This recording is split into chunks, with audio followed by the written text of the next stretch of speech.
I don't know how many of you, yeah, cool. How many of you were at our conference in St. Louis 2 weeks ago? Cool. Did you guys have a good time? Cool. We may be doing one next year. We'll see what that looks like. We haven't even caught a breath, so we don't know what it's going, the shape that it's going to take. But if you have any ideas or anything, like just let us know. As usual, we're booked till March of next year. But if you're interested in doing a mini, let me know. I promise that we're going to get better at posting them and then just making them available on the website a little bit sooner than what we're doing right now. And normally the way this works is that we tend to have a mini and then a full-length talk. This time we're just going to have a full-length talk. And I get to introduce our speaker with some things on his bio that are true, and then I get to make something up that is not true. And it's an exercise for you, the listener, to figure out which one is which.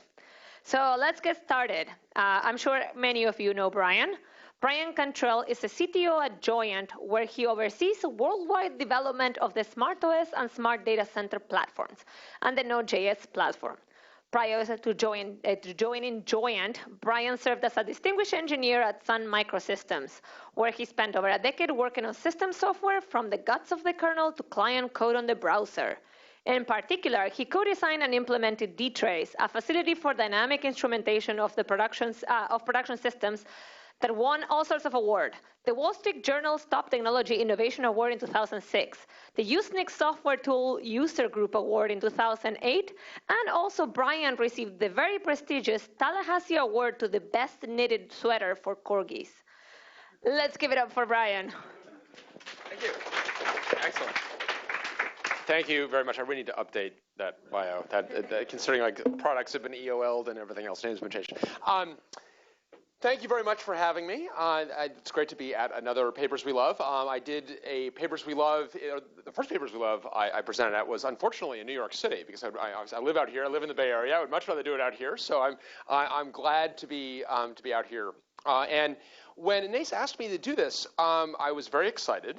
And kind of like the kid in the proverbial candy store of what paper am I going to present? What paper do I love all my papers, but what paper do I love the most? Actually, I don't love all the papers. I mean, of course, like 90% of everything is garbage, but of that 10%, it's really amazing.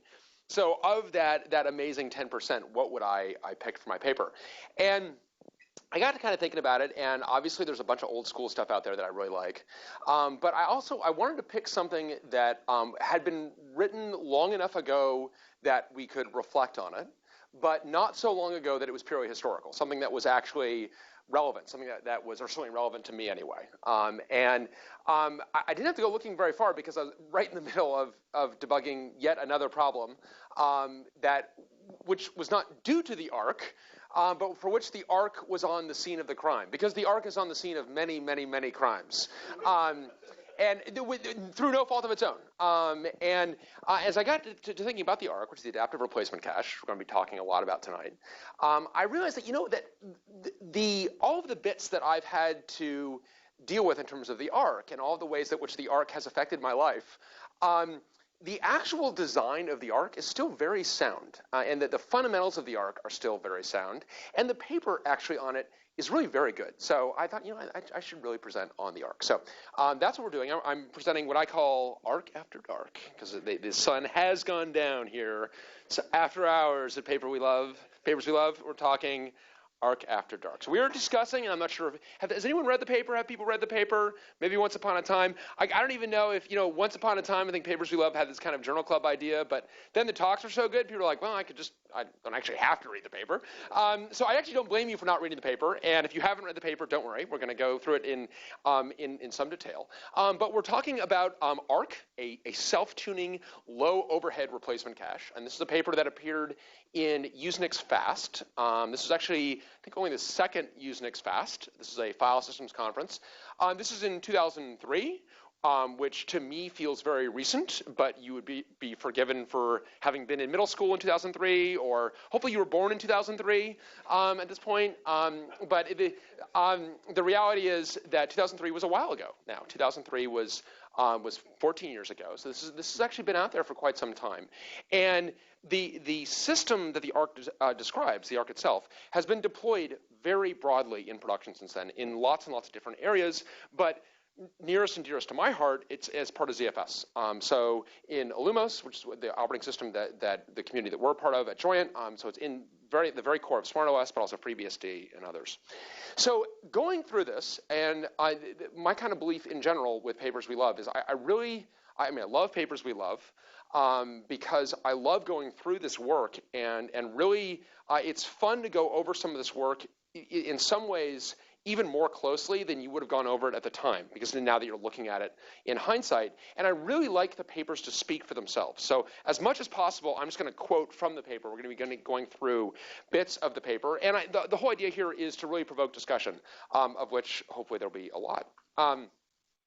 So any paper starts in the abstract. If you yourself write, and hopefully you do, you know that the abstract is in many ways the hardest thing to write, and a good abstract should be a good, tight description of both the problem and the solution. And the abstract here is revealing that there are some strange font choices that appear throughout the paper. I don't know why. If it's in caps, you don't need to change the font. But it does this a lot, and I'm not quite sure if this was like a phase we in society went through. I can't remember, and if this was the fashion of the day, or. But anyway, so there's a lot of all of a sudden you get up with like Helvetica kind of smacking you in the face when we're in the middle of Arial or whatever that is, when you're in the middle of Times Roman or whatever that is. But so we're going to describe the adaptive replacement cache, and the advantages of this are that we are going to dynamically, adaptively, and continually balance between recency and frequency. We're going to talk about what both those things mean. And really important, and we're going to go over this again and again and again, is that this is in an online and self-tuning fashion. So one of the major differences between this and work that came before it is that the ARC can kind of rough and tumble and figure itself out. Other caching algorithms require a lot of care and feeding. And this is going to be a big, big theme. So we go to the introduction, and I definitely believe that every good introduction should harken back to the history of computer science. Should go back to some old, some classic work. This paper has outdone us all in terms of, because I don't know if people recognize this. Birks, Goldstein, and of course you may recognize this guy, John von Neumann, in the preliminary discussion of the logical design of electronic computing instrument. This is, of course, the absolute seminal paper written in 1946. This is Genesis for us, okay? This, you actually can't go any further back than this. This is the actual dawn of the computing universe. And it's, and of course, when they made reference to this, I'm like, I got to go back and obviously reread this, because it's an amazing paper that sets down so much of computing, is established in this paper in 1946. And so, and I mean, just like the opening sentence is amazing. In as much as the completed device will be a general purpose computing machine, it should contain certain main organs relating to arithmetic, memory storage, control, and connection with the human operator. And you read that, you're like, organs? That sounds ridiculous. Now, memory, that makes sense. I mean, you think about it, like we call memory a memory because of this paper, and organs just didn't quite make the leap. And I don't know why. I mean, there's not necessarily a good reason. I don't think memory is necessarily a fundamentally sound term just because we recognize it. And organs seems reasonable. I mean, I don't know if people that have pipe organs. That's not why. I don't know why organs didn't catch on. I would love to know why organs didn't catch on, and why we could be talking about organs instead of CPUs. You have an organ transplant instead of a CPU replacement. But we don't. We don't talk about organs. And it intended that this is going to be fully automatic in character. And then there is, and I love the typeset is all offset. I mean, this is really, like I said, it's Talmudic almost. And there must be some organ capable of storing these program orders. So this is this sentence is what lays down the von Neumann architecture. In a special purpose machine, these instructions are an integral part of the device and constitute a part of its design structure. For an all-purpose machine, it must be possible to instruct the device to carry out whatsoever computation that can be formulated in numerical terms. That is software being born in that sentence. That is software in the birth canal. This is very important stuff. But of course, we're not here to read this paper, even though I love this paper and would happily read this one. But we're here to talk about the memory organ. And in particular, the memory organ casts a very long shadow. I do love this, that ideally one would desire an indefinitely large memory capacity. We still want that, such that any particular 40 binary digit number, no idea where the number 40 comes from, or so-called word. And word is actually like a ridiculous noun that we have. I mean, if your degree is computer science, you definitely know what a word is. But if it's not, you might not. You're like, what is a word? A word is a memory word, and we still use this term today. It's a memory word, and it's born right here. I think actually organs is probably better than word. Word really does not make sense, but whatever. This is where it's born. So it does not make sense to seem possibly to physically achieve such a crazy capacity, namely an indefinite capacity. And this is the line that they're quoting from in the ARC paper. And this is as true now as it was in 2003, as it was in 1946, that we are therefore forced to recognize the possibility of constructing a hierarchy of memories, the dastardly memory hierarchy born here, each of which has greater capacity than the preceding, but which is less quickly accessible. So this is not changing, by the way. This is not changing, and I don't see this ever changing. I mean, this is going to maybe, if we go to a fundamentally different model of computation, we won't have memory hierarchies, but I kind of doubt it. I mean, and if you look at where we are in terms of the future of DRAM, the future of, say, flash, the future of rotating media, these things are all on trajectories to keep this true. There is still going to be a memory hierarchy, much as we might like to discard it. So the memory hierarchy is certainly very real. Then I had to quote this line just because I think it's hilarious, where we want to talk about the memory hierarchy. So obviously, I mean, and this is still true today, that the most common form of storage are the gas tube and the electromechanical relay.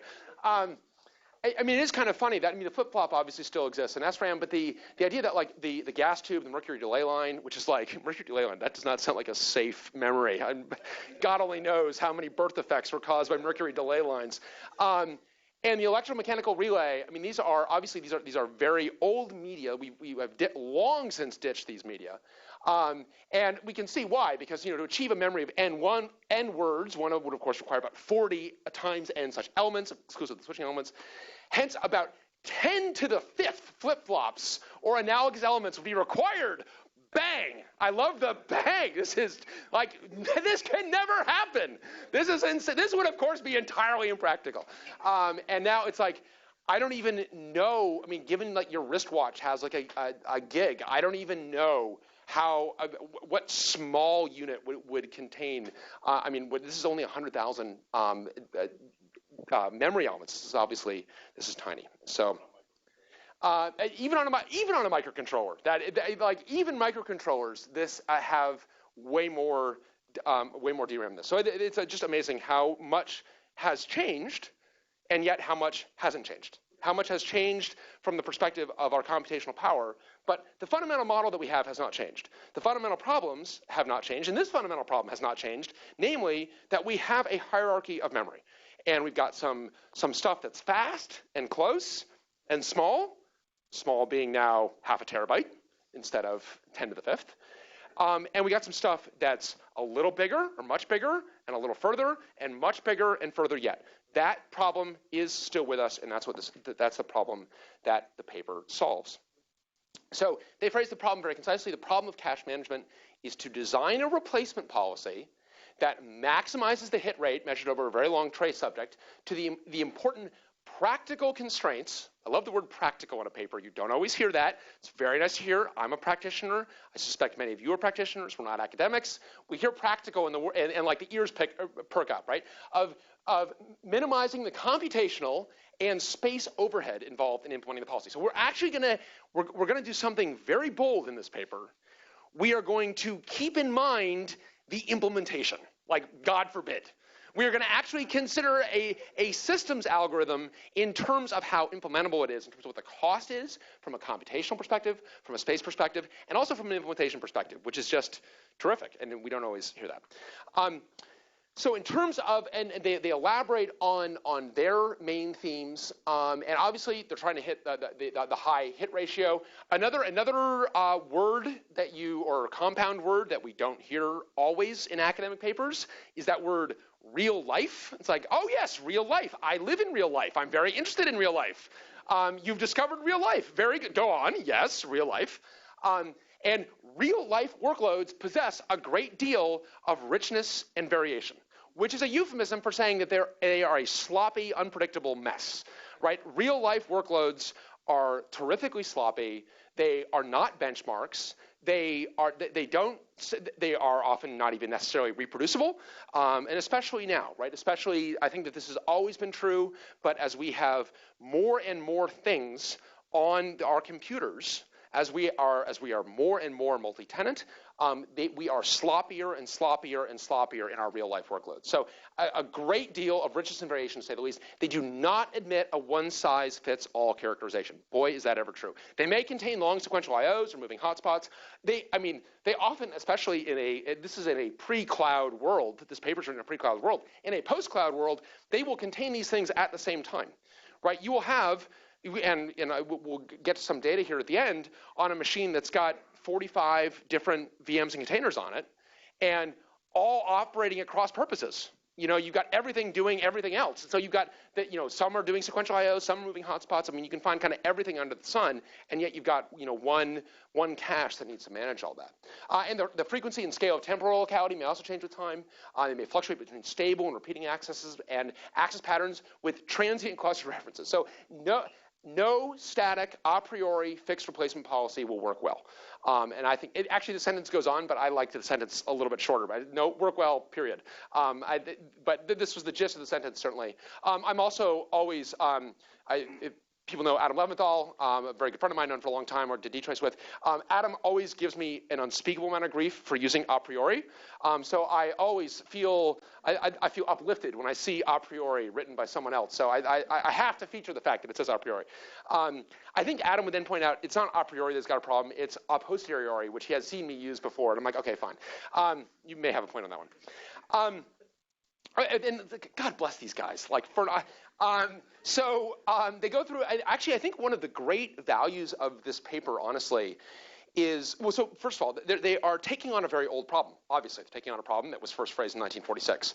I love papers that take on very old problems because there are a lot of, and by the way, don't let anyone convince you that problems are solved, because there are many problems have been solved, that is true, but there are many more problems that haven't necessarily been solved perfectly.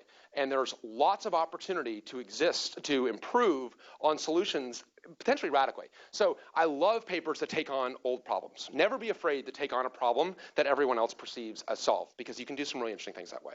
So I love that.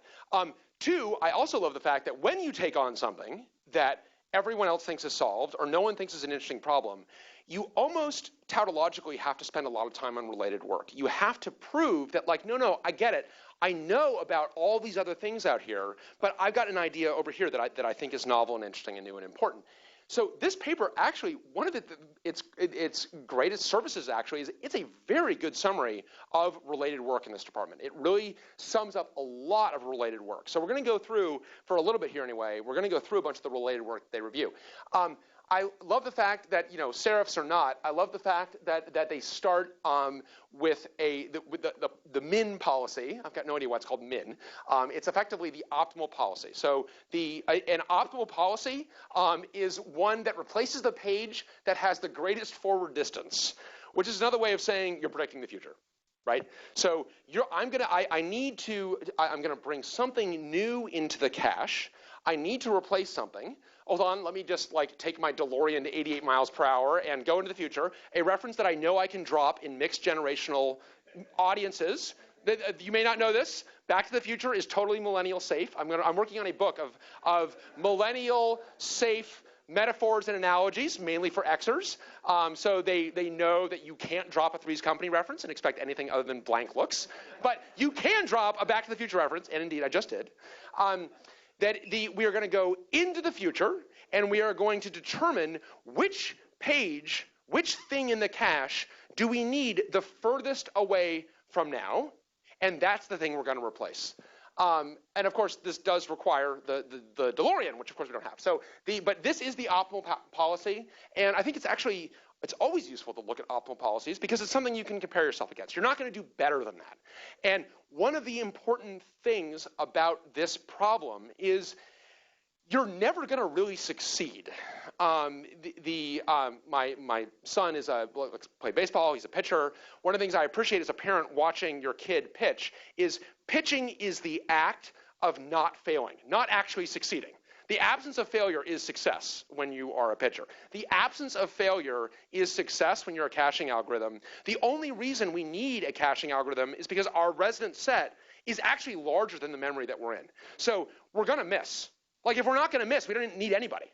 I guess we need to not be totally knuckleheaded about it, but that's not that hard. So we are going to miss in the cache. We're going to miss in this fast memory. We're going to have to go to this slow memory, disk in this case. So we know we're going to miss, so it's important to compare ourselves against the best we can do because we're not going to do better than that. And the optimal policy is a good one to compare ourselves against. Okay, so the oldest policy, kind of the oldest policy in the book is, of course, LRU, least recently used, right? So we need to replace something. Let's replace the thing that we used least recently. What is the oldest thing in the cache? Whatever's oldest, we're throwing that out, and we're going to replace that with this new thing that we just brought off a disk. And LRU is very old, dates back to 1965 at least. I mean, I think LRU feels like one of those things that's obvious. Maybe it's not, I don't know. Yes?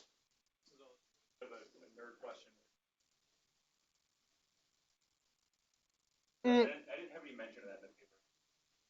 So this assumes, well, LRU does not necessarily assume, and we'll get into some of the structures that are implied by other things. They don't necessarily assume the associativity of the cache. With LRU, because it is just an ordered list, you actually don't need anything that's very sophisticated. You just need to, all you need to do is when something is accessed, put it over there, put it to the front of the list, and then you're just going to have a list moving through, and if you remove something off the tail, it's going to be the least recently used. Conceptually, it's an ordered set. Yes. You want to look at something. That's right. So you want to find the thing that is the oldest thing in the set. You're going to kick that out. And there are, again, LRU feels kind of obvious. Then again, seatbelts feel obvious. And seatbelts, if you know the history of automotive safety, it took tens, if not hundreds of thousands of vehicular deaths before seatbelts were invented. This is actually, this is actually kind of amazing to me that the automobiles invented at the turn of the century, and people are dying all over the place by the 20s. They're dying in very slow accidents. And I was watching this documentary on automotive safety. And they finally, made the breakthrough that saved countless numbers of lives. I'm like, oh, they finally figured out they should rope themselves onto the seats. It doesn't seem like that. It's like, no, they didn't invent that. They invented safety glass. So safety glass actually saved tens of thousands, hundreds of thousands of lives. They didn't figure out seatbelts until the 50s. It's like, okay, safety glass seems a lot more subtle than roping yourself onto the seat. But you know what? Whatever. I don't know. So LRU. And that is true, and people did refuse to wear them. I'm the son of an emergency medical physician, so I grew up wearing them. Never pulled a dead man out of a seatbelt is the. Of course, it only was later that I realized, Dad, you're a physician, not a coroner, so you would never pull a dead man out of a seatbelt. That's just anyway. It is actually hard. If you have an airbag in a seatbelt, it's actually hard to die, but you can still die. Drive safely, please. So LRU feels obvious, but who knows? Maybe it's not. The LRU definitely has some problems. In particular, if you so you've got a bunch of stuff in your cache, and something decides that it wants to do a big scan of something. It's going to blast through something once. When it does that, the things that it blasts through are actually considered more important because they are more recent than the stuff that's in the cache. And in particular, you could have something that's actually like relatively hot in that cache, relatively, and it could get decimated by the scan. Indeed, if the scan is bigger than the cache and you've got LRU, the scan will actually discard the entire cache. So that's a problem, right? Because we do scans. Especially if you're Postgres in a bad mood, which seems to be defining my life for the last N months. It's like, okay, Postgres, we're scanning again. All right, I guess that's what we're doing. Lots of scans, or scans do happen. So there are other things we can do. One is that we can use a least frequently used. So I'm not going to do the least recently used. I want the least frequently used thing. Of all the stuff I have in memory, what is being used the least frequently? And this, as I say, they've got several drawbacks. I mean, the big one is it requires logarithmic implementation complexity in cache size. And this is like, the thing is like your cache, your memory is big. And so yes, like logarithmic implementation complexity is better than linear implementation complexity, but logarithmic complexity is actually a big deal. Like the numbers get big, and you need, this is going to be, I mean, for most implementations, certainly for our implementation CFS, the implementation is in DRAM. So any DRAM that you take trying to cache better you're cutting into your own efficacy. Every time you increase the space that you need, you're taxing the system.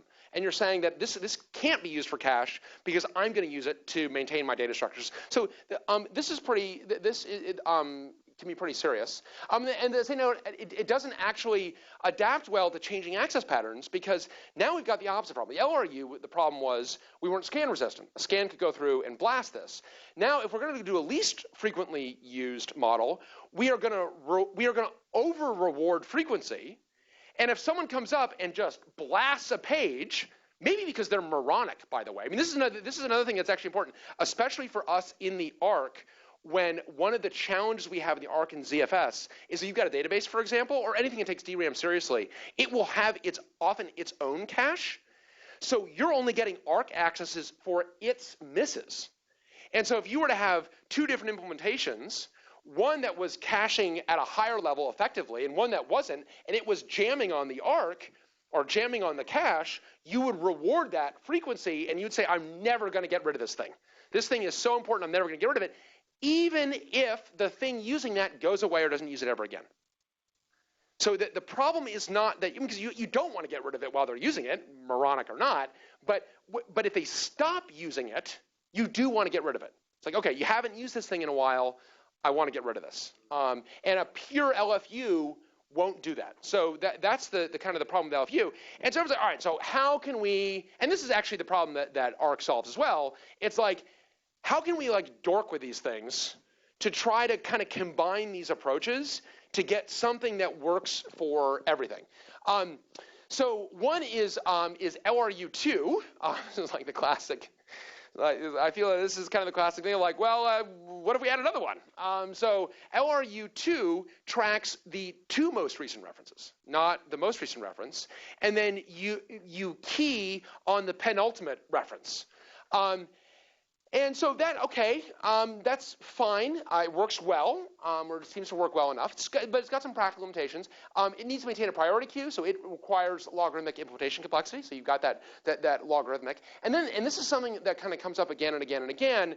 And God bless the authors for making a big deal out of this. The LRU2 and indeed a lot of these LFU kind of algorithms require this tunable period. That is the period at which at what period are we going to look at when we kind of consider the actual frequency. So this can be hard to dork with, and dorking with that can really change the results. It's like, okay, so how about least recently frequently used? It's like, okay, recently frequently is not a word, so we got a problem there. But we're going to have least recently / frequently used, LRFU. And LRFU is we're going to combine kind of LRU and LFU. And what we're going to do is we're going to assign a value to every page. And this is, I should go back. If I cared, I guess, a little bit more, I'd go back and read the LRFU paper, because I don't know what every time t means. Like, what does every time mean? What do you mean you're going to do at every time? What are you going to do at every time? What every time, at every time t, are we going to update every page? I'm not actually sure. My read of this is yes, that at every time t, you effectively scan through all pages, and then what you're going to basically do is take this kind of current value, and you're going to exponentially decay it. You're going to add 1 to it if it's been referenced. Otherwise, you're going to exponentially decay it. So this is just effectively a fancy exponential decay. It's got some problems. One, it's got this problem of like the burden of kind of constantly scanning seems a little ridiculous. And then you also have this value lambda that you've got to go tune. So it's like, okay, so we got this value lambda, we don't tune that. So we have got ALRFU. And this is where I'm like, okay, enough. I mean, this is like really putting the FU into ALRFU. This seems just kind of crazy. It's the adaptive, least recently frequently used. It's like, what does any of this mean? And so this is going to dynamically adjust lambda.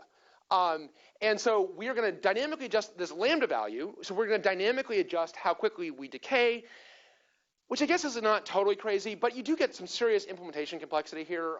You've got now your logarithmic again, and then they point out, and I'm not sure if this is still true today in 2017, but in 2003 you've got multiplications and exponentiations. Certainly, you likely are using floating point. Which, if we're talking about the operating system kernel, floating point is a no-no in the kernel. Every operating system kernel just about won't. The reason floating point is a no-no is because we, and when I say we, I mean we humanity, not just we, the operating system I work in, don't save floating point registers on a context switch. So we in the kernel don't use floating point unless we're going to save the registers first and then restore them. So we have to use integer approximations for everything. We can't actually use floating point. And if you do use floating point in the kernel, like accidentally, you will corrupt user state, which is very bad, which I learned as a young engineer. I think it was like 19 or 20. I was interning, and I had done some work in an OS, and I had erroneously used floating point, which I discovered when my mentor at the OS company I was working at literally started beating me with a newspaper saying, don't use floating point in the kernel, don't use floating, like that, and started kind of like chasing me around with a rolled up newspaper beating me. Which, on the one hand, I would say that like negative reinforcement learning really doesn't work that well, and you don't train a dolphin with a shock collar, as neuroscientists are fond of saying. But this shock collar definitely worked. I mean, I do think that like you can't actually get people to do things with negative reinforcement, but you can actually prevent them from doing things, as it turns out. And I did not use floating point in the kernel after having been beaten with a rolled up newspaper because of using floating point. Anyway, so when we see kind of this exponentiation as kernel developers, you get a little bit twitchy, like the newspaper's coming back, but or we've got to use integer approximation, which we don't want to do. So this is not looking so good. And I do get, this is like a total like academic drive-by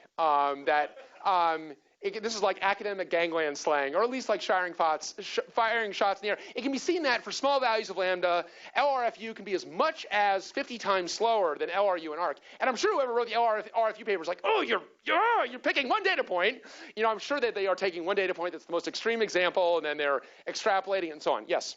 We know if that paper was talking about. Yeah, who knows? Yeah. Yeah, the question is, could that paper be talking about hardware caches? And yeah, who knows? Maybe, I don't know. I haven't actually read the original source paper. It'd be interesting to read that. You could also realize that maybe you would find some ancient grudge that these authors have against those authors, and they're just kind of they're kind of like driving by, and then like as much as 50 times slower than they are, go, it's kind of like. I don't know. Anyway, academic gangland slang. And such overhead can potentially wipe out the entire benefit of a higher hit ratio. But thank you for writing your paper. We really enjoyed it. So who knows? But that said, like this doesn't sound like the solution.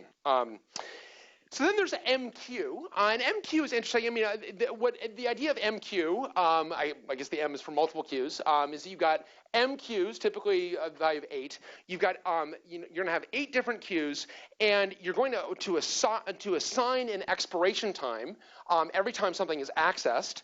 And if on an access, you're going to check every Q, and you're going to see if the LRU page in each Q has expired. And if it has, you're going to bump it down to the next queue, and then presumably you fall off the last queue and you're no longer cached.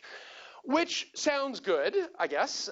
It definitely sounds like a lot of work to do, though. On every one of these things, you're going to check 8 of these things, 8 or more of these things. From my perspective, too, I mean, I've got to implement an SMP kernel, or if you've got to implement a multi-threaded anything, you're thinking like, that's going to be rough, right? Because now I'm not going to have every thread in the universe. We're not going to acquire some global lock to check these 8 queues. So this is really going to boil down to 8 times NCPU's queues as a practical matter. And then this is just getting kind of uglier and uglier and uglier. So the implementation of this sounds pretty complicated. Plus, you've got these optimal values that are going to depend on the workload and the cache size and so on. So they say the MQ algorithm is designed for storage controllers. So I guess it's designed to corrupt your data, or I don't know. No, sorry, I didn't mean that's my own drive-by. I'm sorry, storage controllers. I'm fine. You don't always corrupt data. And they point out again that you kind of have this overhead, and they said the overhead ranged from 36 to 54 seconds with various cache sizes. Of course, that's got no attribution to it, so who knows what that means. And then you get, this is where somebody is pranking somebody with this one. I don't know if we, the readers, are being punked by the authors of the paper, if the authors themselves are being punked by someone else. I really should go to this reference. This is the multiple experts model, which is you're just like wait a minute, what's going on? This idea is like, okay. We got all these algorithms, we can't really pick. Let's implement all of them. It's like, what? It's like, we will pick among the best dynamically. You're like, that is an actual terrible idea. Like that is,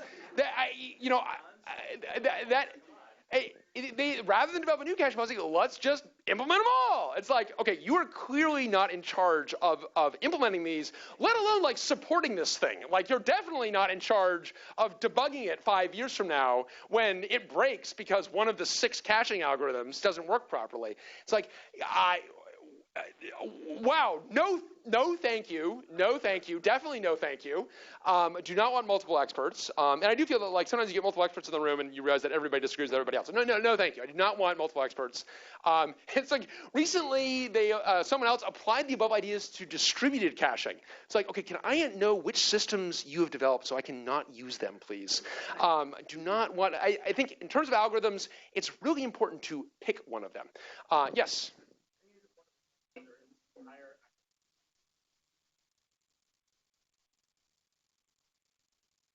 I guess, yeah. So okay, this is a good point. So hey, there's this group of like theoretical caching algorithms and so on, which true. The thing about caching is fundamentally sloppy. Caching is a I mean, in any kind of like pure righteous world, we shouldn't even need to cache. So theoretical caching like gets my eye twitching. You know what I mean? Because it's like and I think it gets their eyes twitching too, actually, honestly, the authors of this paper, because like there's not really theoretical caching. I mean, theoretically you shouldn't cache at all. But we need to cache because not only do we have this memory hierarchy, but things need more resources than we've given them. It's like, why haven't we just given them more DRAM? It's like, well, because DRAM's expensive or what have you. So, no, I think you're right. And I think that there's kind of like a body of academic work around theoretical caching. And you kind of get the sense that these authors are trying to represent the practitioner and fight that a little bit. Actually, as long as you're talking about caching, so this is kind of funny, we're talking about like organs. So the idea of a cache, the cache itself, comes from the IBM 360 Model 85 that was done in the 60s, where they realized that DRAM was far away, and that if they could actually have a buffer for memory, that they would buffer memory close to the CPU, they could improve the performance quite a bit. So it's a memory buffer, so naturally they called it a muffer. And so they submitted a paper, they being at IBM, the IBM system, the 360 Model 85 engineers, submitted a paper to the IBM Systems Journal. I mean, when you're IBM and you control literally all of computing, then the IBM Systems Journal is where everything gets published, I guess. But so they have a paper to the IBM Systems Journal, and the editor-in-chief of the IBM Systems Journal is like, wow, this is a great idea, obviously. Like, you've got great results here. I'm wondering about muffer. Like, muffer, I'm wondering if we can do better than muffer. And they're like, well, I'm sure they're like, look, we're not in marketing, pal. I mean, who knows what they said. But he's like, well, let me kind of help you think about this. And actually, this is why, honestly, I always think it's important that we, and I mean, certainly I value literature and actually people that can read and write, because it's important in software. We're inventing all of these synthetic abstractions. Naming and nomenclature is really, really important. And it was this editor-in-chief of the IBM Systems Journal was like, you know what? This kind of reminds me of a cache in the in the military sense. A cache being supplies that you have left for your future self. You've left supplies, so you don't need to go all the way back somewhere to pick them up. So, like, what do you think about a cache? And they're like, yeah, cache. All right, fine. Like, whatever, fine. Cache is. And so we got caches everywhere, right? So anyway, nomenclature matters. We don't have organs. We don't have muffers. We do have caches. All right, moving right along. So no multiple experts. And then we get to a kind of a very important thing that they note in the related work, because this is going to be an important theme for the ARC itself, which is the idea of ghost caches. So the idea here is instead of merely holding on to the data you've got, keep some metadata about the data you no longer have. So when something and I think this is a pattern that we can use in other places. When something gets evicted, remember what you evicted. And then when something comes along and needs something that you evicted, you can use that to improve your performance and to improve your future self. And that is a big, big, big theme, not invented by the ARC, but definitely used by the ARC. And they point out that some of these other folks also do this, but this is a very big idea. This is a very important idea, because you can use the hit rates on these ghost lists to change how you perform. And this is going to be very important for the ARC.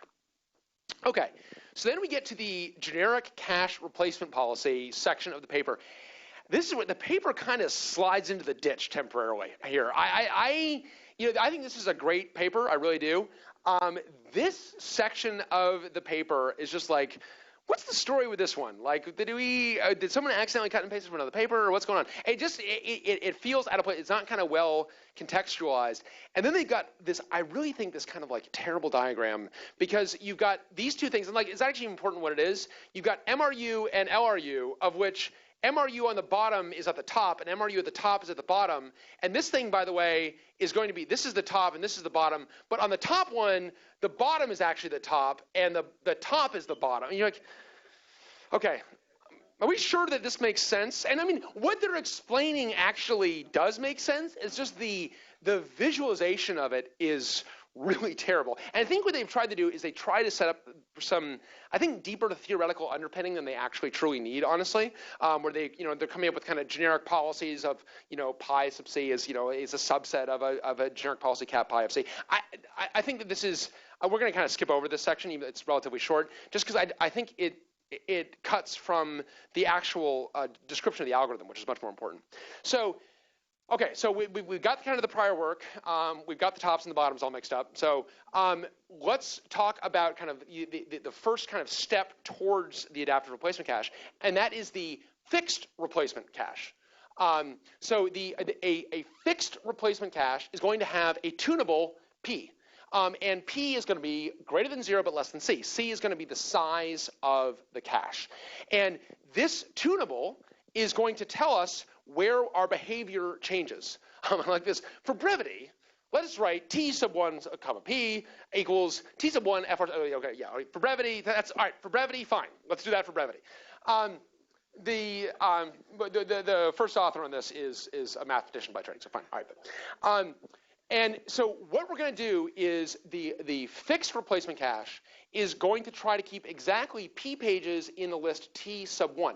T sub 1 is going to be your least recently used to most recently used. And you're going to keep C minus P pages in the list T sub 2, and that's going to be your least frequently used to most frequently used. So you're going to actually have two separate lists, and one is going to be an LRU list. One is going to be an LFU list, although not perfectly, and we'll describe that in a second. And importantly, we are going to divide our total caching horsepower by this tunable P. And that P is going to be fixed. We're going to determine what P is, and that's going to be our tunable for the cache. We're going to have this value of P. Okay, that is the fixed replacement cache. You can imagine it's not a huge step to the adaptive replacement cache, where we are going to adapt that parameter P. We're going to vary P over time. So we're going to change our behavior from something that looks like an LRU to something that looks like an LFU, and we're going to try to do that based on what we understand our performance to be. We're going to vary this parameter over time. So the ARC policy continuously adapts and tunes P in response to an observed workload. Yes? Okay, well, the multiple expert, because that's a good question. And the difference is that the ARC is a single algorithm that is actually pretty simple. Then we're going to go through it right now, as opposed to implementing every one of these algorithms completely. So the multiple expert algorithm would actually have you maintain a different data structure for, and even the ones that have logarithmic complexity, you're going to have like, you know, the ALRFU is going to have its own data structure. The MQ is going to have its own data structure. You're going to have all these data structures. I mean, this is part of the reason why it's just like silly. That's the primary criticism is that In terms of the multiple expert one, are you deliberately trolling me? I mean, the problem with the multiple expert one, I think it's like overwhelming implementation complexity. I mean, you can imagine, like, you're implementing a software system, and it's like, all right, we need to decide which buffer we're going to evict. It's like, well, you're going to do it 6 different ways. You're like, I'm going to do it what? It's like, you're going to do it, no, we don't know which one's best, so we want to do it 6 different ways. You're like, what about eliminating 5 of them? What about, like, picking the best one and, like, not doing it? And, I mean, I'm sure, like, the first time you found a serious bug in one of them, you're like, you're out. Like, you're gone. Like, we're ripping you out. Okay, who's left? Who is left? I'm sure that's how you'd end up with one algorithm. It's like, no, we ripped out all the ones that were broken or implemented by people that don't work here anymore, and now we've got like the one caching algorithm. So that's the slight on the multiple expert. Sorry. All right. Yes.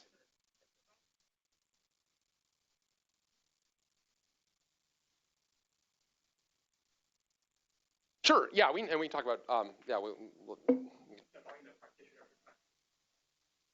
Yeah, I mean, the lock contention, I think, is the least of the multiple expert problems. But yeah, and we'll talk about implementation details as much as people want, actually. And was there another question? I thought that, okay. All right, so, and if and as you're reading this paper, and if you want to understand this paper, the only thing that you really need to read and truly understand is, and I think it's there's a table in here that has the actual algorithm. And that's what we're gonna kind of step through that. And this is figure 4. So figure 4, if you're looking at the paper, figure 4 walks you through what the adaptive replacement algorithm is. So what we're gonna have is, and they've got this top and bottom nomenclature, which I really, really don't like, but we're gonna stick with that nomenclature. So we are gonna have, we got a request stream. We are gonna set P to be 0. And we are going to have 4 LRU lists. And T sub 1 is going to be the most recently used, least recently used list. We're going to call that the MRU list. That's going to be the MRU list. T sub 2 is going to be the MFU list. B sub 1 is going to be the MRU ghost list. These are the things on the MRU list that I evicted, but I'm still keeping metadata for. B sub 2 is the MFU ghost list. I think that nomenclature is a little bit easier to understand, but that's what our 4 lists are. And we've got 4 cases. One and only one of the following 4 cases must occur. So the first case is that you're doing an access and it's in T1 or T2. So that is, it's good news. That's a cache hit. Yay! There's much celebration. A cache hit has occurred in ARC. That's right. Hey! That's great. I feel like I'm playing like an Infocom game or whatever. Probably a reference that I certainly can't make with millennials, so my apologies. We are going to move X of T to the MRU position in T2. So no matter if this thing was on the MRU list, we are going to move it to this MFU list in the most recently used position. If it was on the MFU list, we're going to move it to the most recently used position. So this is the most recently used buffer on a cache hit gets moved to this MFU list, this T sub 2 list. It should be the aspiration of every buffer to move to the MFU list, right? The whole point of this is like, we would like to actually, like, we know that when we do the read, we're going to bring this thing in off of disk and put it in memory, and it's going to land on this MRU list. Ideally, it would be nice if, we're not really at cache if no one ever accesses that again. So it is the aspiration of every buffer for a cache hit to occur and to move this to the MFU list. That's what we want to do. Yay, this is great. Okay, that's a win. That's easy. Okay, so case 2. The thing that we're looking for is not in memory. We don't have it cached. It's not in the MRU list. It's not in the MFU list. It is, however, in the MRU ghost list. So it was on the MRU list, and we evicted it. Now, let's kind of think about what that means. So we've got this. We're going to have these 2 lists, and we're going to use this adaptive parameter P to divide our resources between this kind of MRU behavior and this MFU behavior. And what this says is, oh man, if your MRU had only been a little bit bigger, you would have actually hit on this one, right? Because it was in the ghost list. It's like, oh, you almost got it, but you didn't. So we're going to change P to reflect that. We're going to change P, and we're going to bump it. So we're going to move P. So the bigger P is, the more we're going to dedicate to MRU, and the less we're going to dedicate to MFU. And we're going to, what are we going to bump it by? Well, we're going to increase it, and actually it's funny, our code still does exactly this. This is, there's some things in the arc we've changed, some things haven't. It still does exactly this. We are going to increase it by 1. And considering that P is like bytes, you are increasing it by 1 byte effectively, even though there are no real units here. You are going to increase it by 1 if your ghost MRU list is larger than your ghost MFU list. Otherwise, you are going to take the ratio. How much bigger is my, if I'm way behind, I've got a really big ghost MFU list and a really small ghost MRU list, I'm going to take a bigger jump with P. I'm going to take, if my ghost MFU list is 5 times larger than my ghost MRU list, I'm going to bump it by 5 instead of by 1. I'm going to try to catch up. Because I'm trying to change my behavior to actually capture this the next time. We miss it this time, I want to capture it the next time. And I'm going to pull this thing in off of the cache, and I'm going to replace it. And once we pull it in, this was on we were on the ghost MRU list. This is going to go into the most recently used position in the MFU list. So we're going to kind of, from its perspective, we're going to actually treat it as the same way we treat it as if it were a cache hit. It goes into that MFU list. And then also fetch XOT to the cache. You're like, I implemented this thing perfectly. I can't figure out. Oh, I forgot to fetch it to the cache. Right. So yeah, that's an important point. You definitely don't want to forget that one. Okay, that's case 2. Case 3 is this thing. This is the kind of the inverse of this case. Was not on the ghost MRU list, is on the ghost MFU list, and boy, if the MFU list had only been a little bit bigger, we would have been able to capture that. So now we are going to actually move it the other way. We're actually going to subtract the delta. So we actually added to delta sub 1 here. We're going to subtract delta sub 2, and we're going to make the same calculation, but we're going to invert it. So again, we're going to adjust our parameter back. We're going to say, boy, and we're going to do this on every cache miss, which can be a lot. And then in terms of all right, so what is our algorithm? Like, what do we boot out? So this is kind of important, right? So we need to figure out the replacing this thing. It's like, all right, I know what I'm going to bring in. I know where I'm going to put it. What am I going to boot out? Well, so T1 again is that MRU list. So if the MRU list is not empty, so we've got things in the MRU list, and the MRU list is greater than the target P. We'll take that consideration first. So MRU, we are dedicating more to that MRU list than P is telling us to. Well, let's chuck that then. We're going to take the least recently used thing from that MRU list. And also, don't forget, remove it from the cache. Just don't forget to remove it. Like, you're actually booting it out of the cache. please remove it from the cache. And then you move it, and this is important, to the MRU position in that ghost MRU list. So we're evicting it. We're getting out of here. You're going off the MRU list, but we want to remember that we evicted you in this ghost list.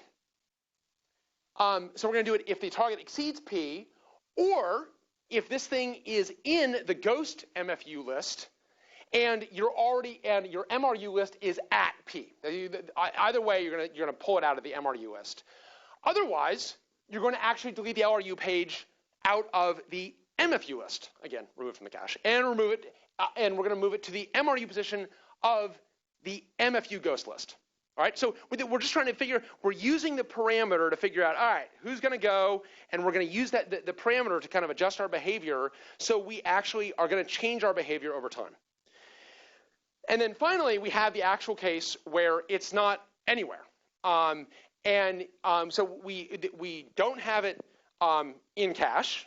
We don't have it in the MRU list. We don't have it in the MFU list. We don't have it in the ghost MRU list. We don't have it in the ghost MFU list. So we've just had a total cache miss. And if this kind of depends, our actual behavior here depends on if we have, because we've got 2 C pages in this whole thing, how big is our MRUs put together, our MRU list put together. If it's less than our threshold C, which is the aggregate arc size, we're going to delete the LRU page in that list. Otherwise, that's empty. Similarly, if we have, and I don't quite understand, and I need to actually go to our implementation to see if we actually do this, we being ZFS. If we have fewer than C pages, we only delete the LRU page if we add all this stuff together and it's greater than C. So I'm not sure what our actual replacement is if that's not the case, but I need to go check our own code. Anyway, regardless, we're going to bring it into the cache and we're going to move it to the MRU position in the MRU list. Right, so you've got pages that are moving between this MRU list, this MFU list.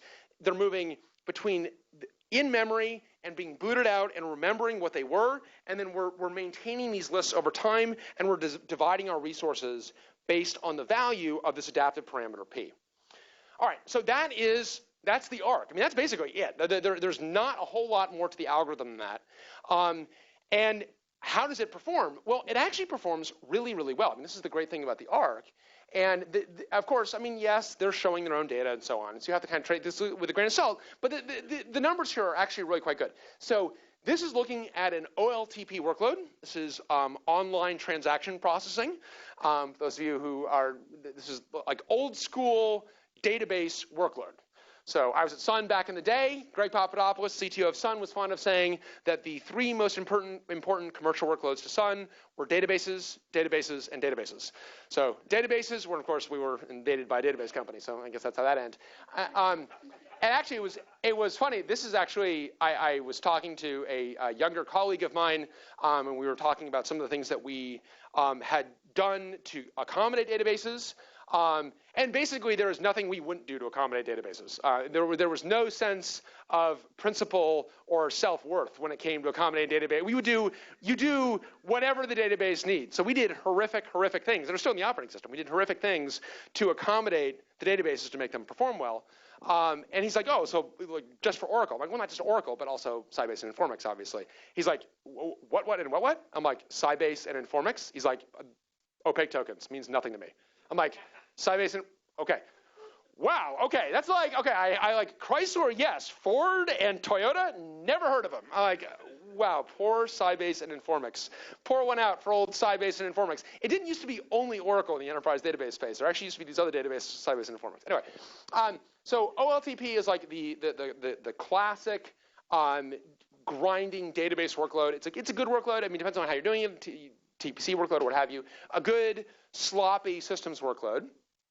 And we're going to compare a bunch of these things. We're going to compare the online algorithms, LRU, ARC. This is a frequency-based recency. LFU, LIRS is another algorithm that he describes it, and they describe it in the detail. And MQ. and then some offline algorithms that require setting optimal kind of parameters. And you can see that, and this is the actual hit ratio, but effectively the hit rate, as we increase the cache size. So, I mean, you want to explore how you do when caches are small, and that's interesting. And you can see, I mean, the ARC is basically outperforming pretty much everyone except for some of these offline algorithms. And then here's our optimal algorithm. So you are not going to do better than a 53% hit rate. And ARC is at 38.9. Like, that's pretty good, you know, all things considered. As the cache size gets larger, we're obviously going to approach what the optimal looks like. That would make sense. But considering, I mean, this is the competition here. I mean, the offline algorithms are really not the competition because they've got an unfair advantage because they are using the optimal offline parameters for that workload. So I just say that we are offline calculating what is the right value for these things and then feeding that back in and then rerunning it. So they have a really unfair advantage, and even despite that unfair advantage, ARC does actually really well. So that's great. Yes? Any sense in which the offline results are generalized? Sure, yeah, I think so. I mean, I think that they probably would be, and if you knew, and I think this is part of the reason why you see some of these things, like, you know, this is using a storage controller or, you know, where you've got a more confined problem, it probably does make a lot of sense because maybe you know more about your workload. I think the beauty of ARC is you don't need to know a lot about your workload, right? So to me, the offline algorithms are kind of only academically interesting. It's the online algorithms that are really interesting. And this is they've got a bunch of synthetic workloads. P8 is one of them.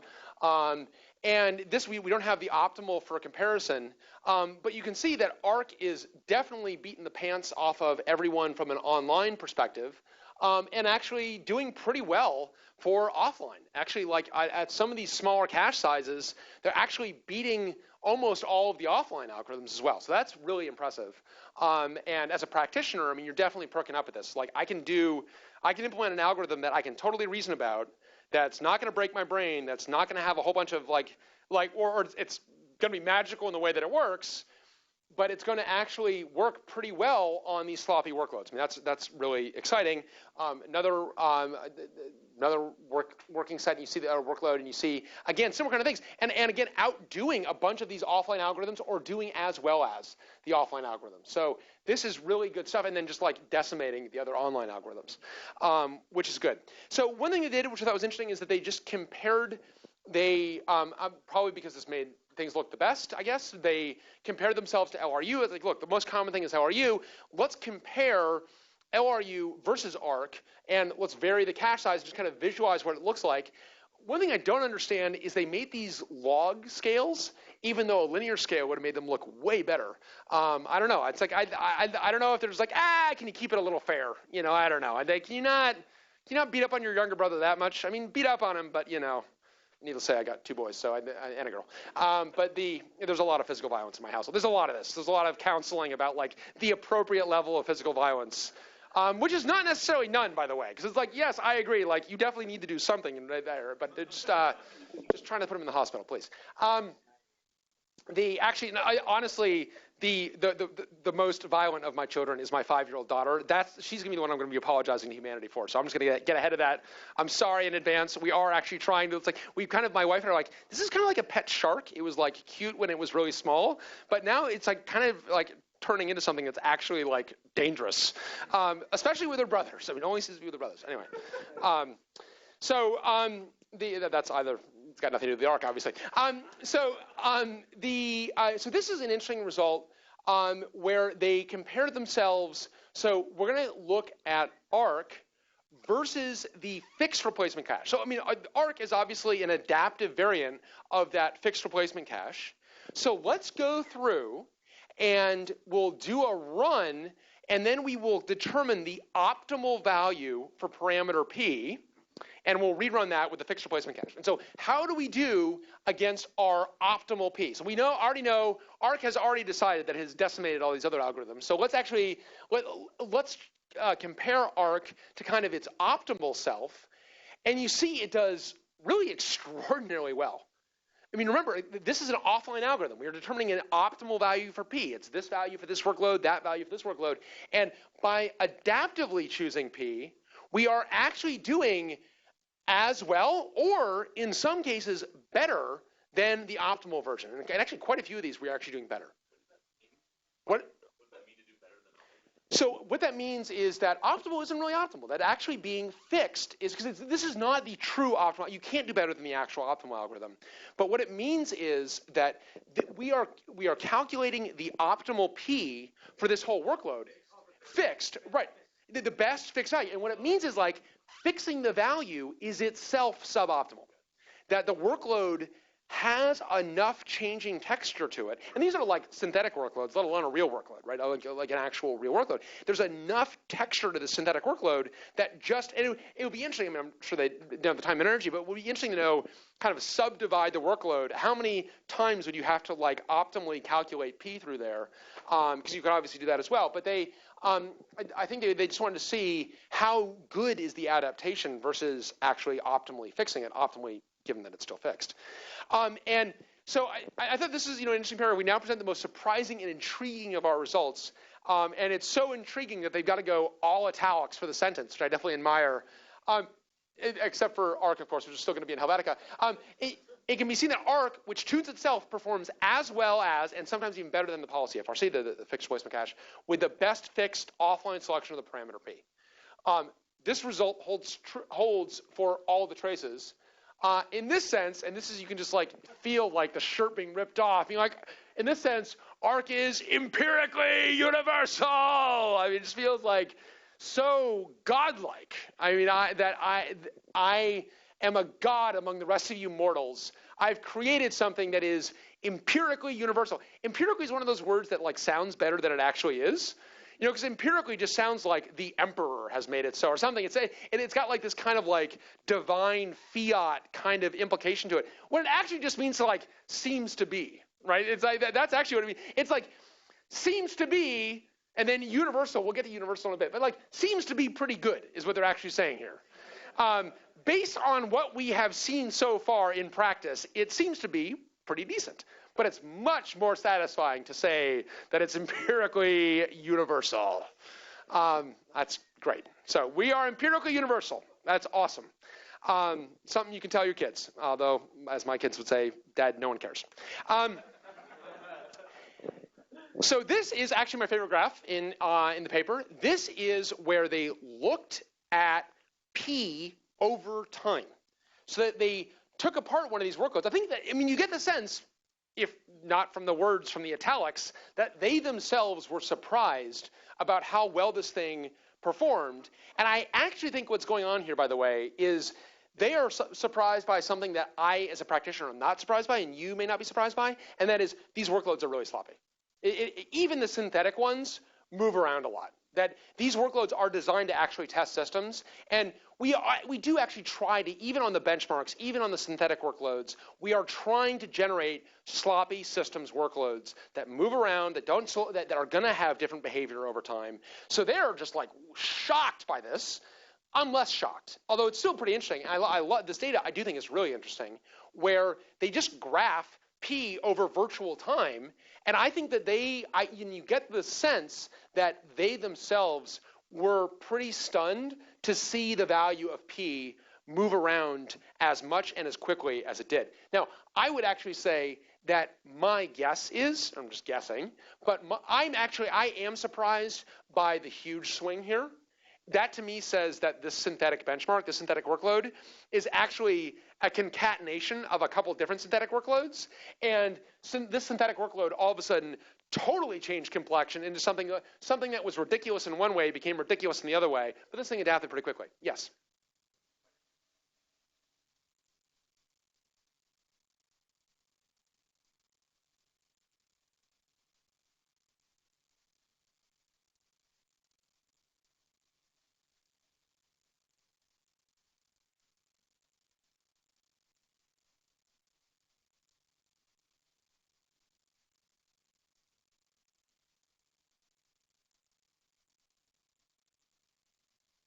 Right. TPCA, just so people don't know, so for people who don't know, TPCA is a synthetic and actually discredited benchmark because it is so gameable. Because it, yeah.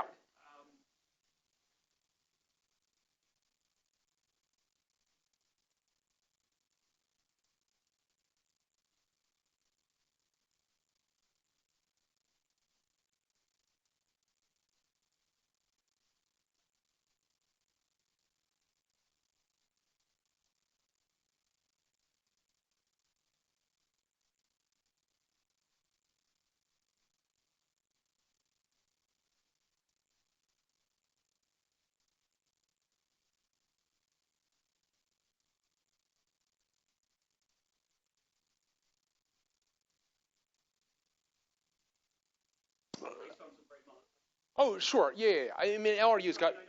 Yeah. I mean, LRU. This is why. I mean, LRU. Why there have been a lot of improvements on LRU. Yeah, absolutely. No question. And they actually make clear that the only reason they compare themselves to LRU is because and I wouldn't put too much weight on this because they only really do this as kind of an aside. That's the data that's a lot more interesting, right? And that is where they're not comparing themselves to. I mean, the only LRU is only there as a point of reference. They're really comparing themselves to MQ and then the offline algorithms. Yeah. I'm glad you asked, and we're going to get there. Yes, I'm going to show you that data. So yeah, we're going to. I will. If you want, actually, we'll look at that data now. So let's actually look at the.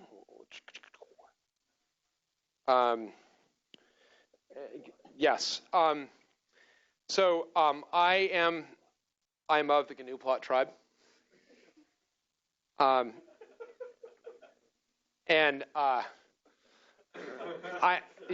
This is not, you can't blame GNU plot. You cannot blame GNU plot for the Mac. All right, GNU plot, come on. It's time, I'm trying to make you look good, pal. Thank you. Okay, so I did want to gather some data. And so what I did is earlier today, and I'm sorry that this is, if I'd had a little more time, this would be a little more presentable with like thicker lines and so on, better colors. But because I can do that with GNU plot. I wanted to gather some actual real life data, and so what I did is I instrumented the cloud because I can do that, and looked at across a very large number of machines. Because the P does not tend to move around a lot. Something we've observed over the years is like P tends to kind of get set and generally stay set even for sloppy systems workloads. And I think what's actually happening is P is moving around a lot by very small increments. So you'll see, but it takes really quite a bit to really move P. Occasionally, the box will change complexion because the thing is the P value does not line up across boxes. And what I should have done is I should have run this for a much longer period of time. And I'm sure if I would look at these boxes over a very long period of time, we would see it flip around a lot. Yeah. Okay, the basic question. Yeah. What are these machines? Are they like sitting? Yes. Okay. So this box is this is a 2U box in one of our data centers. This box is running like, I've got the list, but it's running like 45 different containers and VMs on it. Bare metal containers and then hardware virtualized VMs. And then what is this cache? So what this is looking at is C is and this is in gig on this box. I think it's a 128 gig box. C is the aggregate size of the arc. So that's that purple line over there. What is being cached? Any read. So you do a read. You do a file system read. OS file system read, which is the only read there is. Thank you, sorry. Yeah, it's all right. No, it's like there's only one way to do a read. Got to come through me. So I don't like it any more than you do. But so if you do a read, if you're a VM, if you're a container, if you're in anything, and you want to read data from in this case from a disk. So we're not talking about data over the network. You're reading data from the file system that has been assigned to you. You are going to go through the arc. And if you are in a hardware virtualized guest, that will turn into a block that will go into what's called a ZVol, ZFS volume. If you are in a bare metal container, that will just be that will be a file system read. This is one crazy machine. The time period is this afternoon. So this is from this is UTC. So this is over the last couple of hours. And like I said, if I'd been if I had more time, or actually I had plenty of time, if I had thought about it a little bit more, I would have been doing this a little more in advance. But okay.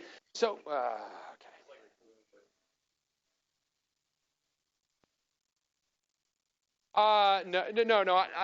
I have darker methods, but it doesn't matter. We don't need to talk about that. So so there's the size of the arc. You can see the size of the arc is varying over time. So one thing that is definitely a big difference between, and I was going to talk about the end, but I'll just preview it a little bit now. The arc as implemented in ZFS is that the whole arc changes size a lot. So one thing that the way we view memory is any memory that's not being used, the arc takes for itself.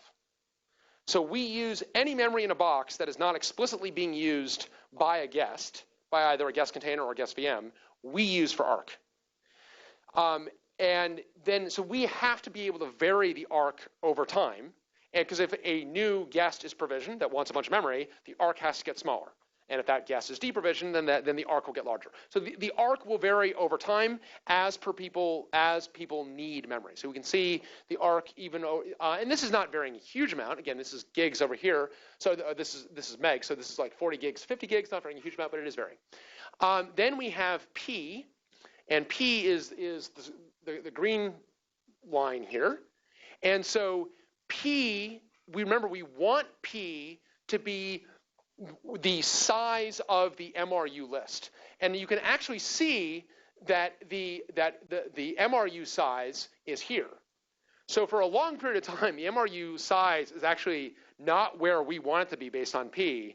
And as we get the opportunity, we're going to grow that list. You can see that, several hours later, we got the opportunity to grow MRU to be where we wanted it to be with P. And then it diverged again. So we're not, this is kind of, it shows you that P doesn't force the size of these lists. It guides what you do as you evict, and you can change P pretty dramatically. We can see when we started here that P was lined up, and then P changed, or in this case, we ditched a lot of data for whatever reason, and P was much higher. So we don't have we're not dictating the size of these. We're dictating the policy when we fill them. So that's your MRU size. This is your MFU size. This is your MRU ghost size, and this is your MFU ghost size.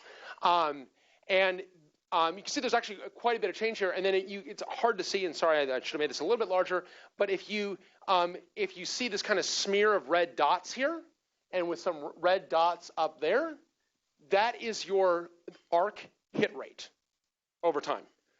So the arc is actually only hitting like 50 to 60%. That's on the right. So the arc is only hitting 50 to 60%, which actually is not that much, honestly. This is a box that's got and then when I looked at this, I'm like, wow, this is pretty crazy. Like, what's going on? Like, what's going on in this box such that we've got like a pretty high arc miss rate. So like a 30 to 40% arc miss rate. And then you look at the box and you're like, what is not going on in this box? This is like Noah's Ark of everything. It's like you look at this box, it's just like so much crap is running. I mean, no, it's not crap. I'm sure it's very important customer workloads. But you're just like, it's a wide variety of stuff. It's zones. It's virtual machines. It's this. It's that. It's like and then you kind of know based on the way people have named their containers or VMs, like what it's used for. And it's like you've got things that are like dash benchmark, things that are like dash backup, things that this is clearly being used for everything. But yes. Is there a correlation between the hit rate? Well, ideally yes, right? I mean, you that's the whole point. It doesn't look like it that much. No, it doesn't. And you can kind of see that this hit rate is kind of in this muddy middle.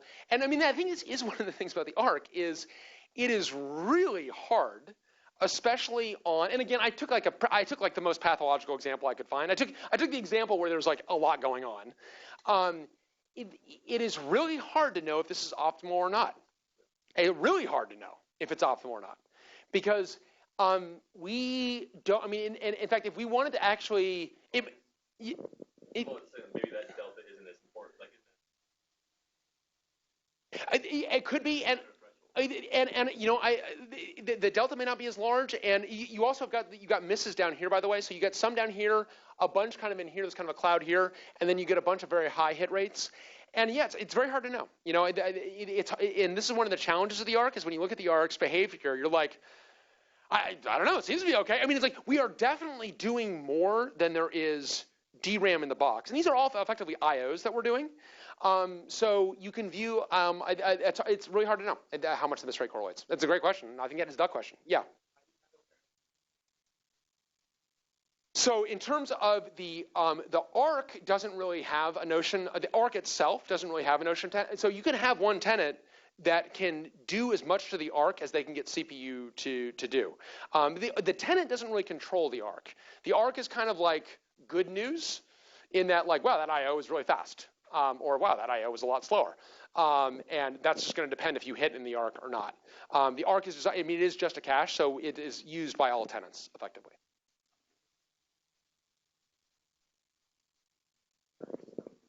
Oh, they're isolated. You can't read someone else's data. A performance isolation, it's a cache, right? So, I mean, it's like, well, no, I mean, if you want performance isolation, you should buy your own box. I mean, honestly, it's like multi-tenancy is not for you. Because there is always going to be, I mean, the second I need to deschedule you and schedule someone else on that CPU, you have lost the guarantees of performance. Because that person, that entity is going to pollute the cache. And that can, I mean, easily affect your performance even more than the ARC can, depending on your workload. So the second you are in the domain of really needing to kind of lock down, like I want to have like these resources to myself, that's great. Then you just need to buy the box. And you can buy the box from us, and we'll give you the whole box, a reserved instance that is the whole box. But you're gonna have to buy the box. Yeah. Well, I would say there is a thing called like. There is. So it's like. Yes. They kind of. It is a thing. I mean, I can tell you, I tell Intel, which is like, we're not going to use that. We're not going to partition the cache because that's not the purpose of the cache. Like, the whole point of a cache, I mean, the purpose of a cache is fundamentally to just make things in the aggregate better. And if you have a workload for which that is insufficient, and there is a high-performance computing for which that is insufficient, where you need to control your cache and so on, multi-tenancy computing is not your thing. That's a bit of an illusion. You really can't, because you don't control your page coloring, for example. Page coloring has a huge impact on your performance. You don't control that. You don't control. There are all these hardware structures that sit between you and the actual execution of your code that you actually don't control. And that, I mean, if you need that level of control, you will have your own machine. And there are very few applications that need that level of control because these systems perform pretty well in the aggregate with these kind of sloppy structures. Other questions on that? I know there's. I feel that I've kind of cheated ahead with my GNU plot prowess, even though this is not my finest work.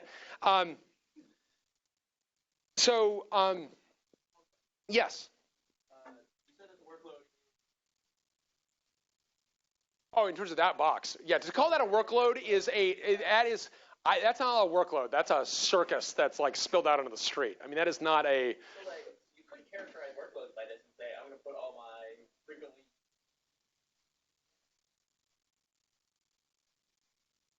That's like the good idea or the worst possible idea because now they're all fighting. You could optimally schedule resources if you knew what workloads were going to do. But you generally don't. Most people, absolutely. And most people that think they understand what the workload does actually don't. And I mean, I can't tell you the number of times that we've been able to like, no, I know that this does exactly this. Like, well, actually, like, look at the data. You're not doing that at all. You're actually spending all of your time blocked on I/O. You're not CPU bound at all, or or what have you. I mean, and so we don't have many, and I think we're moving away from those things that are really. I mean, we would love to know that this workload would have this behavior and that workload would have that behavior, so we can kind of optimally fit things a bit better. Honestly, right now, we're not that resource constrained. We kind of humanity, right? I mean, we just are, and maybe we will be. Maybe in the coming bust, where everyone really cares about their cloud bill and wants to like really optimize that, maybe we will. That would be great, but that's not what we're in right now. We'll see.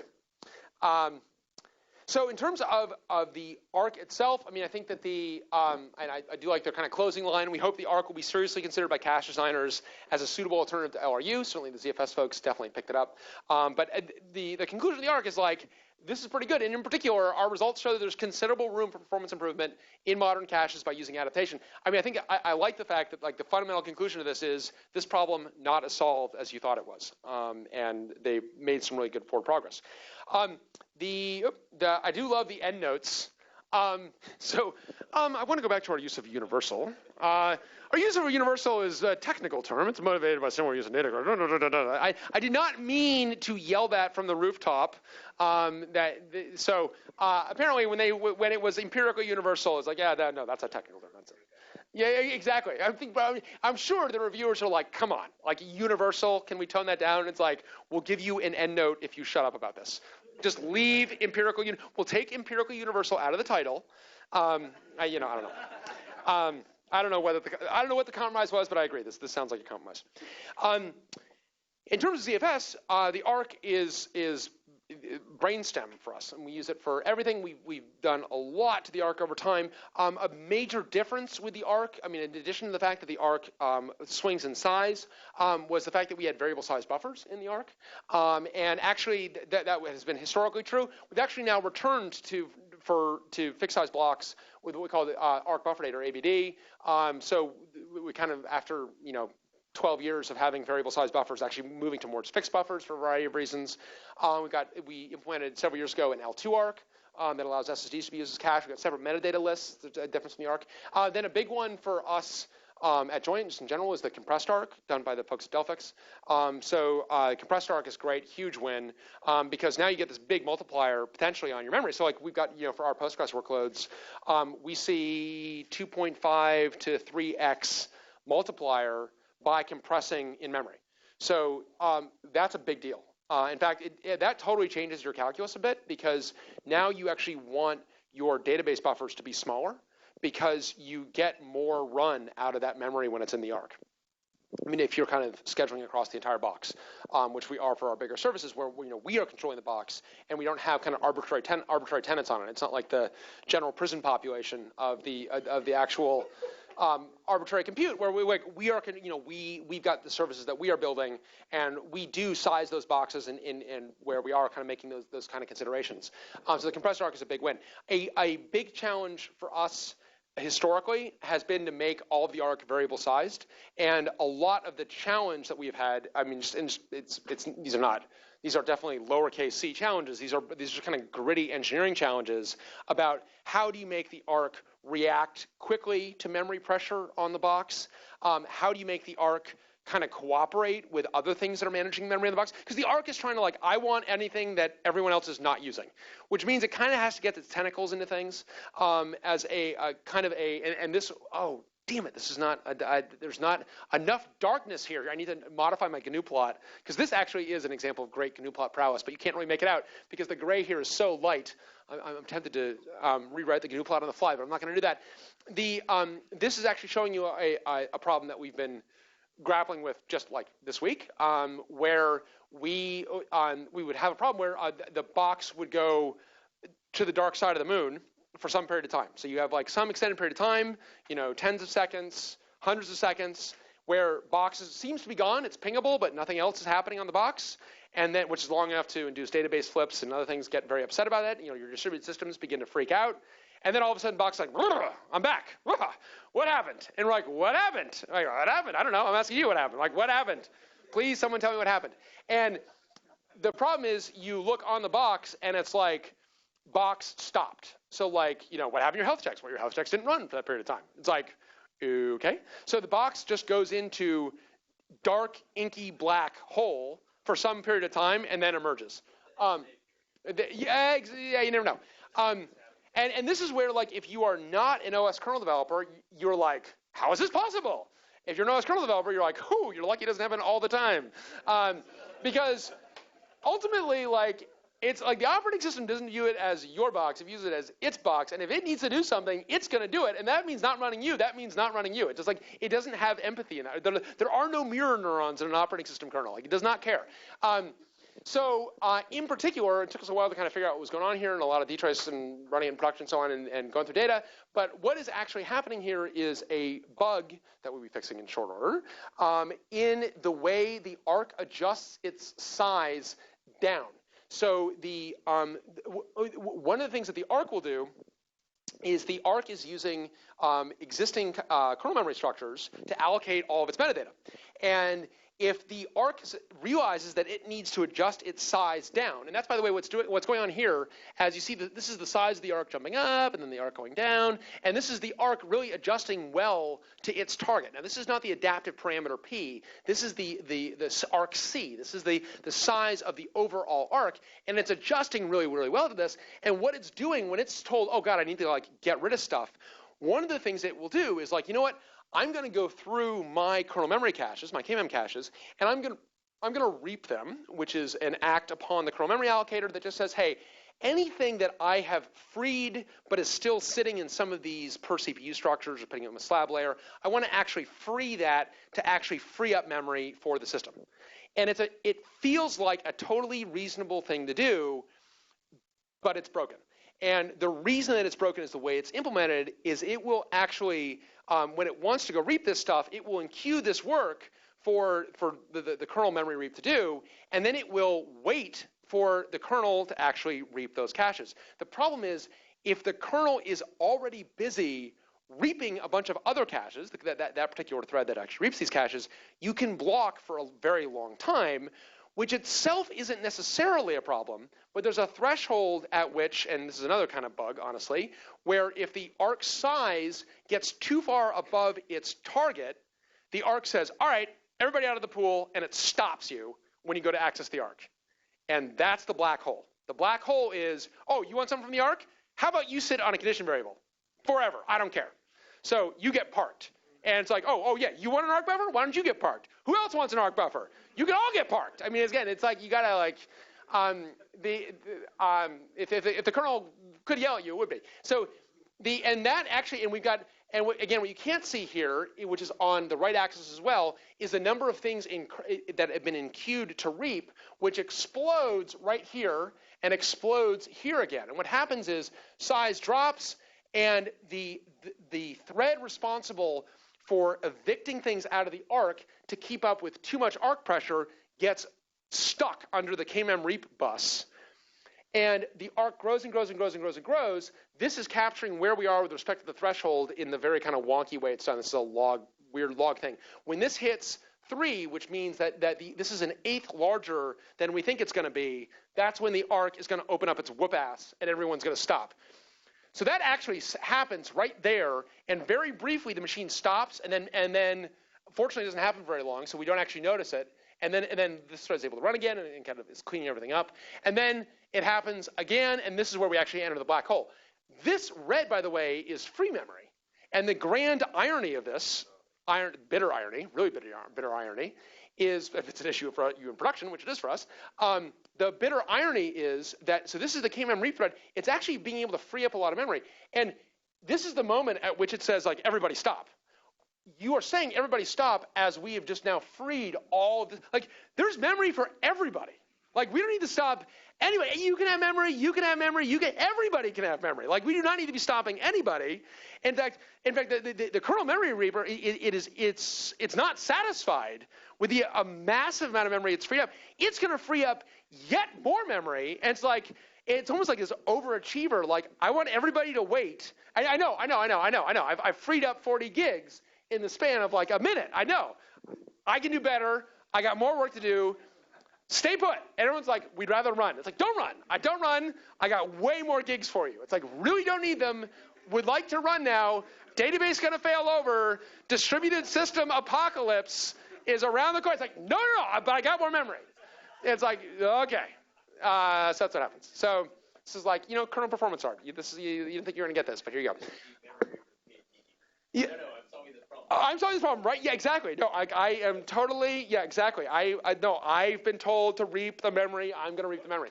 What does the Reaper do? Does it like defragment slabs and stuff? The Reaper actually just walks around. It more than anything, it goes to, if you're familiar with the kernel memory allocator, it is going to full magazines, which are a bunch of freed memory, and it is taking those magazines, going through them, and freeing them back to the system. So it is, now in this case, what has happened is, this is only in the kernel, but this can happen implicitly. And what has happened here is there was actually an event, so this is at 4:30, 4:45 or whatever, UTC. At this time, there is a massive kernel freeing event. So this is actually, what precipitated this is something else in the system caused I'm going to try not to go to Postgres right here, but it's going to be really hard. We had a massive kernel memory freeing event. And that generated huge amounts of free memory that had not yet been given back to the system, which means that the kernel memory reaper has got a lot of work to do.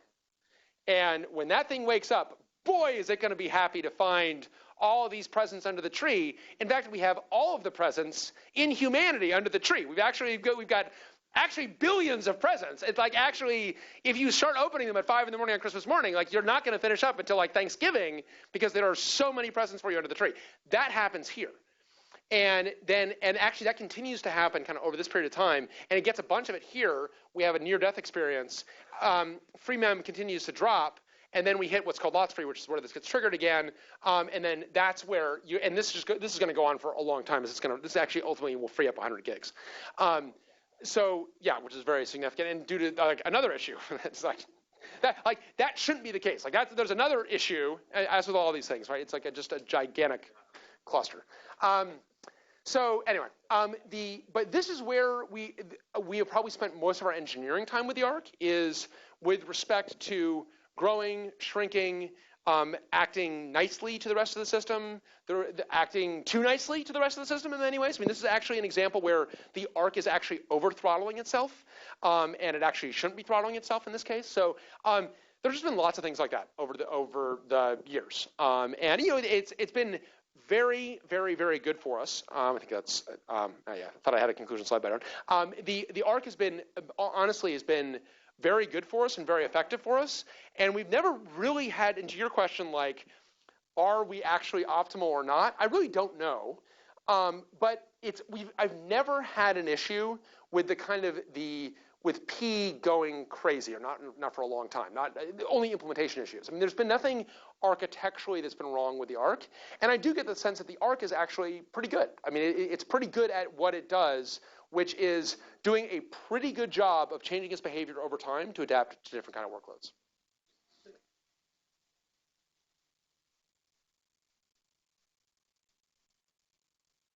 No, we can go into the implementation of, that's a whole different topic in terms of how this is actually, how Arc buff headers are actually implemented and how those lists are actually implemented, but it's,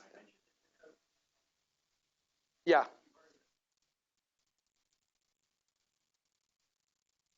Yeah.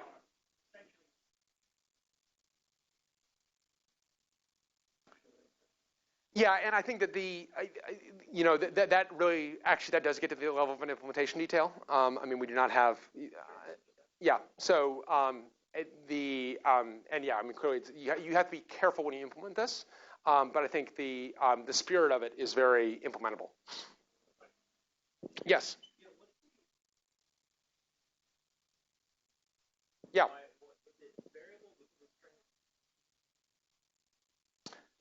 That's one way to look at it. It's variable because it is trying to arguably cover up for its bad citizenship, in that the Arc will take any memory that's not being used. So which is great until someone needs memory. So if that's going to be and it is actually very useful to have the Arc, because this is actually one of honestly the tremendous values of bare metal containers, is that in a hardware virtualized guest, that DRAM is gone. And even though your guests aren't using all of their DRAM, it's still allocated, it's gone, no one can use it. The system can't use it at all. And in our system, one of the great strengths of it is that we're able to use more RAM is generally always good.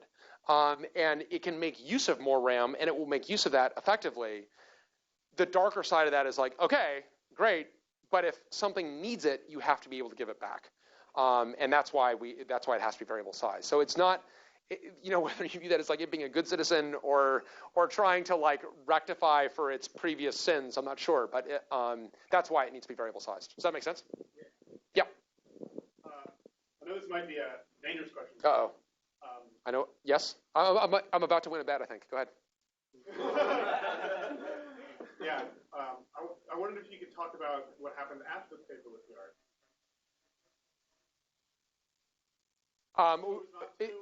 History that came out of it. So why did Postgres choose not to use it? I heard there were patents. I win a bet. Sorry, I did. Yeah. You're a major Postgres contributor. We may have to lock the doors and talk about replication.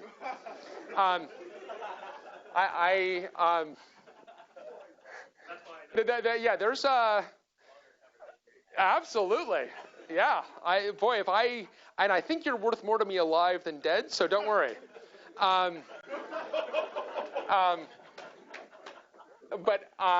Anyway, so Postgres did look at the ARC, and there is supposedly a patent that covers it. Yeah, I mean, I think there are patents on lots of stuff. Is kind of my view on it, and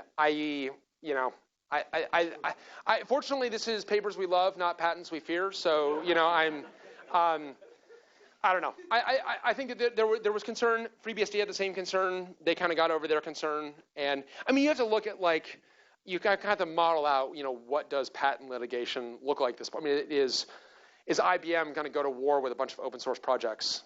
And, if so, what does that look like? And where does that end? And it's just, I think it's just not so that's kind of my view of it. Anyway. I have a more reasonable question. Yeah, that's fine. No, your question is very reasonable because it won me a bet with Adam, actually. So that's terrific. How did you not, do you have any intuition why they only adapt on Ghost page bits? That's a good, versus what? Versus, So like when they, okay, yeah. No, I do think that because I think that in terms of like, why don't you adapt on a hit? I think you don't adapt on a hit because you don't need to change your behavior.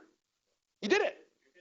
You're hitting, you're winning. Ooh, I love it. That's great. Wait a minute. Is that like one of Uber's core principles or something like that? Because I don't want to use that again if that's like is that like Nexus super pumpedness and toe stepping or whatever? But yeah, if you're hitting, you're winning. Actually, it is true that if you are, so you only want to change your behavior if you need to change, if you're like, if my behavior had been different, I think I would have had a different outcome. That's kind of that's my intuition in terms of why they do that. But yeah, I think it's a good question. That's definitely the question you have. It's like, boy, on a hit, you actually do nothing. But you do nothing because it's like, yeah, good job. Nothing to do. And I think that's part of the reason why P probably does stay pretty stable for us for a lot of workloads, because we've got a lot of things that actually just like hit in the arc a lot. The other workload is kind of an exception. Other questions? Yes. Yes.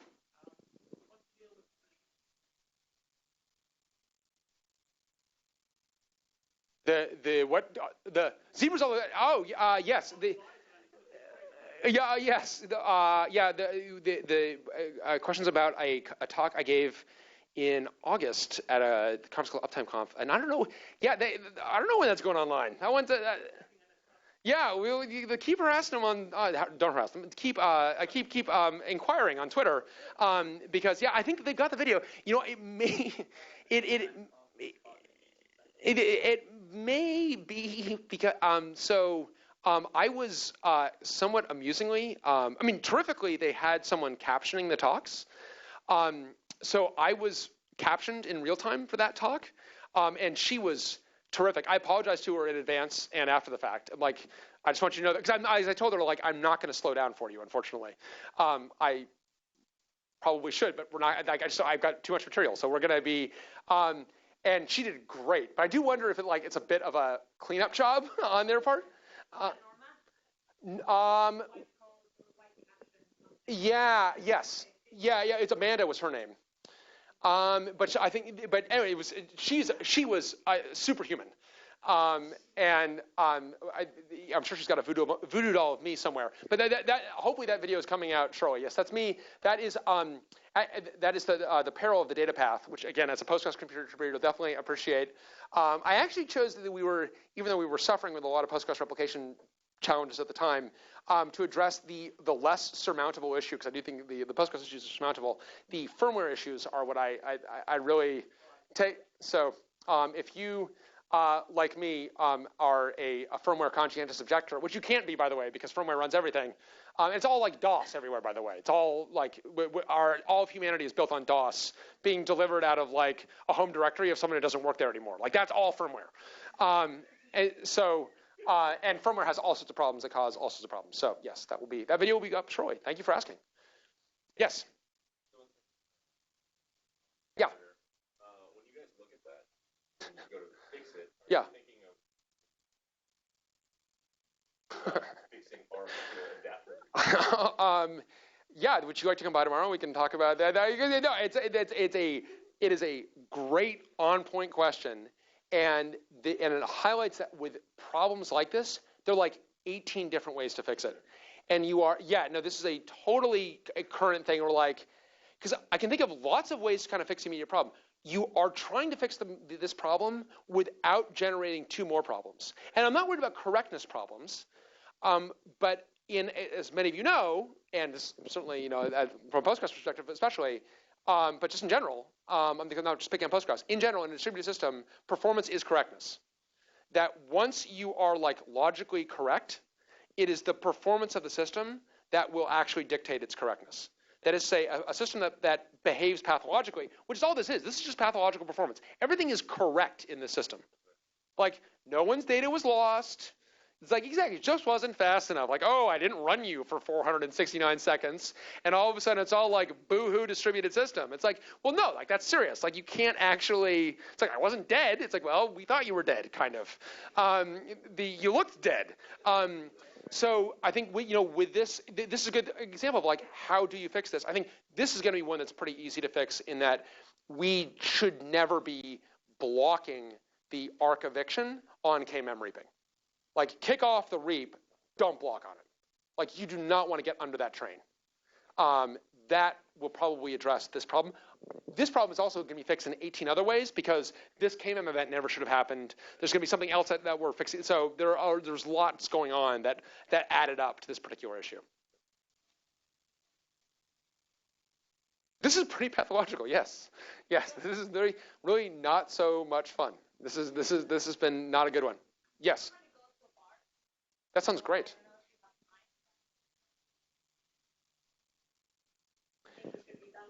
That's right.